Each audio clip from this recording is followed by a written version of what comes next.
Today we're looking at the Pentax K5 II and also the K5 IIs, two brand new models from the company, both with 16.28 megapixel APS-C sensors.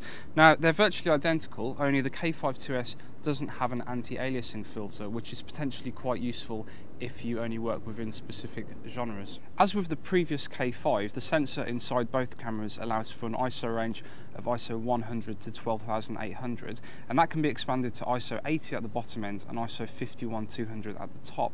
As we've seen on previous Pentax models, there are two RAW formats. There's the PEF format, which is Pentax's proprietary system, and also the Adobe DNG file type, which makes it instantly compatible with Adobe's suite of image processing programs such as Lightroom and Camera Raw. The camera also shoots full HD video at 25 frames per second, and there's also a port on the side for attaching external microphones if you want to improve the audio quality. The main change with the new model is the Saphox X or 10 autofocus module, which is said to give the camera the broadest autofocusing range in its class. This means that it's more sensitive to picking up details in lower light than before, from a range of -3 EV to +18, and this is probably going to be quite interesting for photographers who mainly work in low light, such as live music or theatre photographers. The camera still has 11 focusing points, and 9 of these are cross-type, which means that they're sensitive to details in both vertical and horizontal orientations. It's quite nice to see that 9 are cross-type for this increased sensitivity, although some people might feel that 11 points on a flagship model is a little bit too low when you look at what some of Pentax's competitors are doing. Another change with the new camera is the LCD screen. Now it still measures 3 inches as before, and it still has 921,000 dots, but it has no gap between the LCD and the outer panel, unlike the K5, which did. Now Pentax claims that this improves its visibility in brighter conditions such as now, and it helps it to achieve better contrast. Just above the LCD screen there's a Pentaprism viewfinder, which has an approximate coverage of the scene at 100%, which is quite impressive. And on the inside there's a range of other niceties thrown in, such as an intervalometer for time-lapse shooting, and also an electronic level for keeping your horizon straight, and also multiple exposure options, which allows you to capture and overlay a number of exposures into one.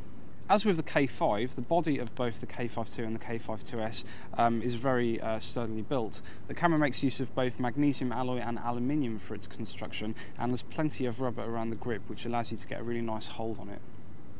The buttons on the body are clearly labelled and they press very well into the body.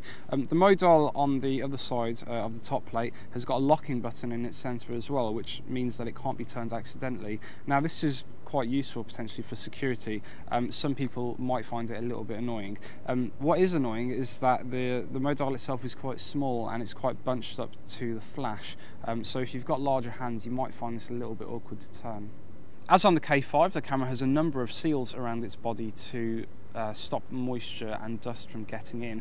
Although to make it completely weatherproof, you do need to use it with one of Pentax's weather-resistant optics, such as the 18-55 WR lens. The camera's focusing system is very fast, and in low light, with the AF assist lamp on particularly, it does find subjects quickly. There is a little bit of hesitation when it's off, but then this is true of all cameras. We did compare it to the K5, and we did find the K5 II to find focus slightly quicker. One thing we did find, however, is the sound of the kit lens when it's focusing. It can be slightly off-putting. As you can probably hear, it's quite noisy. It's far noisier than the competition. Comparing the LCD of the K5 II to the K5 does show it to be better, as Pentax claims. There are still reflections in brighter conditions, but these are definitely less noticeable on the K5 II. It's only a slight difference, but it is something that you do notice when comparing the two.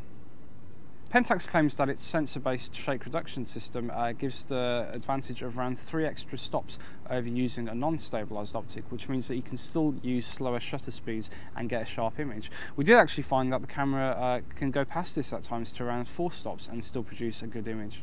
The camera's video mode is also very good. On both the Full HD and the Standard HD modes, there's plenty of details and the movement is very fluid, and the metering system also responds very swiftly to changes in scene brightness. The audio quality is very good too, although it would be good to have some more controls over audio in camera. As it is, there's only on and off, which is a little bit limited. It's also possible to use the stabilisation system in movies, and if you're shooting just in a stationary position, this does have a good effect and it does stabilise the footage. Although if you are doing a pan, it's probably best to turn this off. We found that sometimes when you come to the end of a pan, the system jumps slightly, and you do notice this when you're playing back footage. There's little to complain about the camera's auto white balance system when used in natural light, and it rarely strays from what's expected. Now and again it does deliver a slightly warm result under daylight, but even at night, under artificial sources, the camera reproduces scenes accurately. Indoors, under a mixture of artificial and natural light, some inconsistencies between frames were noticeable, but then a lot of cameras do this too.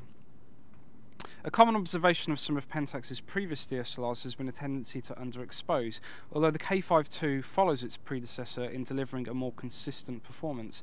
There is still the occasional over and underexposure, although the camera does generally get it right most of the time. In terms of noise, some texture can be observed in images taken as low as ISO 200 in overcast conditions, although this can be easily rectified in post-production. The better resolution of the K5 IIS does mean that even when there is noise, there are still some more details showing through the images in the K5 IIS than from the K5 II. The K5 II is only a small improvement on the K5, but it does build on an already winning formula. It's nice to see the K5 IIS arrive as well, as this does give photographers who work within specific genres a useful alternative. To see what we think of both cameras, why don't you head over to whatdigitalcamera.com, where you can read the full review.